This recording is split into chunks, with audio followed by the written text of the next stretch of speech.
Hello! Magandang gabi! Welcome to my channel! Nandito tayo ngayon guys sa tabing dagat. Ayan, nandito ako sa loob ng tent. Ayan ang aming tent. Ayan. So, nag-overnight kami ngayon. At maganda ang klima dito ngayon sa Doha. So, ang dami rin nag-overnight dito. Iba-iba ring lahi. Ayan guys, pakita ko sa inyo. Ang oras ngayon ay alas 10 ng gabi. So dumating kami dito galing doon sa Doha mga 4:30. Umalis kami doon kanina 3:45. And may kasama din kami dito kanina, family friend namin, kaso umuwi na sila dahil maaga ang duty ng kanyang mister. So kami mag-asawa lang naiwan dito sa tabing dagat. Off naman niya tomorrow. So dito na kami mag-spend ng night. Umaga na kami bukas uuwi ng mga 7. So ngayon ay low tide. Ang gagawin ay matulog na lang. And ayun, dami namin pagkain. Hindi kayang ubusin. Ayan, so pakita ko sa inyo guys ang view. So ayan, may kanya-kanya po tayong tent. Ayan, bagong bili namin. Yan po ay ang aming toilet. Pwede yung umihi dyan. So, yan. Bagong install. Yan o. Yan. And then, ayan yung aming sasakyan. Tapos, ganito po dito. Yan, kanya-kanya ng tent po. May mga ilaw sila. Ayun, may nagtatayo din ng mga tent nila doon. Oh. Ito yung mga Pilipino din guys, mga kabayan. So, hanggang doon yan. Yun. Marami yan sila. Marami kami dito ngayon at bukas end of Ramadan na. So holiday. 2 weeks holiday dito ngayon sa Doha sa Qatar ng 2 weeks Eid. So sa mga public yata is 2 weeks and then sa private is 1 week. So ayan po, low tide as in walang water. Ayan. So, ayan ang aming posisyon. Diyan kami.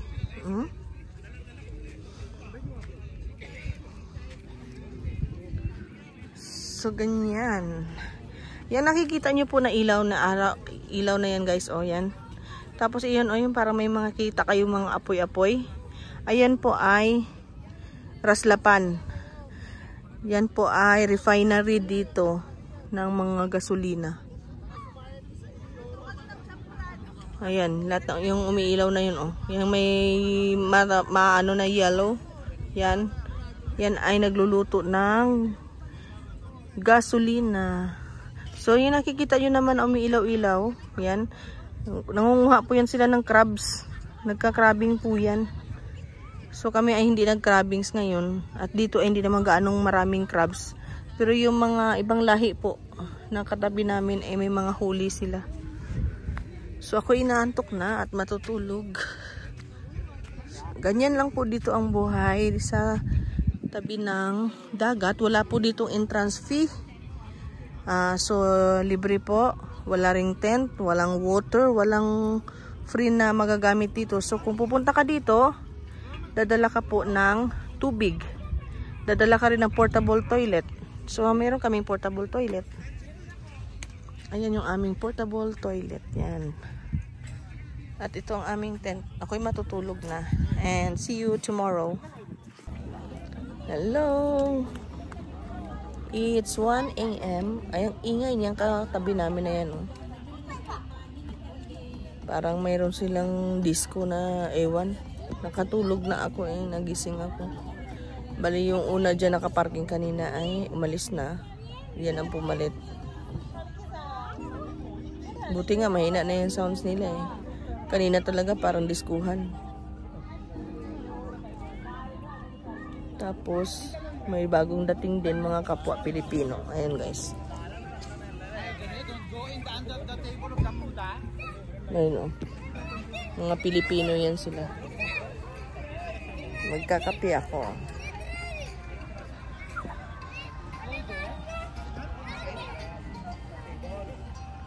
Come and go ang tao dito.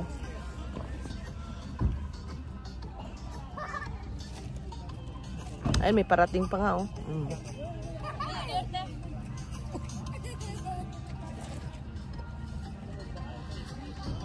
Mga Indian yan sila.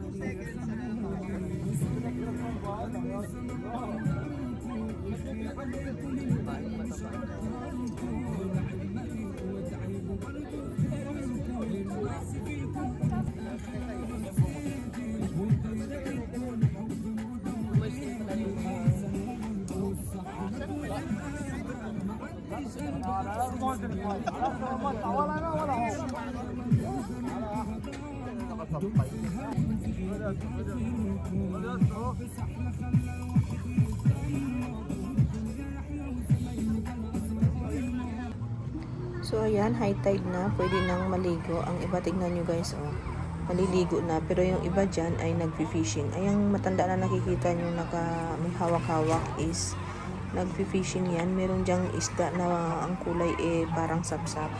So yan, mga nakaupo dyan is mga Pinoy din yan sila. So, sobrang lamig pa ng tubig, ayoko pang pumunta ng dagat para maligo. So hintayin ko munang lumabas yung haring araw bago maligo. Pero yan sila, oh, naligo na. At napakalinaw po ng tubig dagat. So ayan guys, yung katabi namin na yan is Pilipina yan, si ate. Binigyan niya kami ng manok dyan na iniihaw nila kasama yung kanyang partner. So ganyan ang aming setup sa morning. Ayan ang kami natulog. And ayan ang aming portable toilet. So kung gusto mong umihi, dyan ka iihi. At kung papalit ng damit, dyan rin papalit. So ganyan po ang paligid niya. Ang lawak-lawak niyan, ganyan. Tapos dati kasi po hindi pa ganun kalawak yan dyan. Marami pang puno yung ganyan dyan sa may likod niyan. Napakarami pang puno. So ngayon is napatag na siya talaga, as inawala na yung mga damo-damo. So napakalawak na niya dahil pag weekend, lalo-lalo na holiday, punong-puno po yan. At saka maganda ang klima, punong-puno itong paligid na ito. Tsaka dito napakalinis dahil kung pupunta ka dito sa dagat, ililigpit mo rin lahat ang basura mo. So yung nakikita nyo pong drum, pagka morning yan is merong sasakyang pupunta dyan para kunin ang mga basura. So ganyan po ang itsura ng Almaruna Beach Resort. Pagka ang sasakyan mo hindi 4 wheels, hanggang dito lang sila sa side na to dahil lulubog dyan sa mga buhanginan. So ayan, for the view. Tuloy ka.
Oo.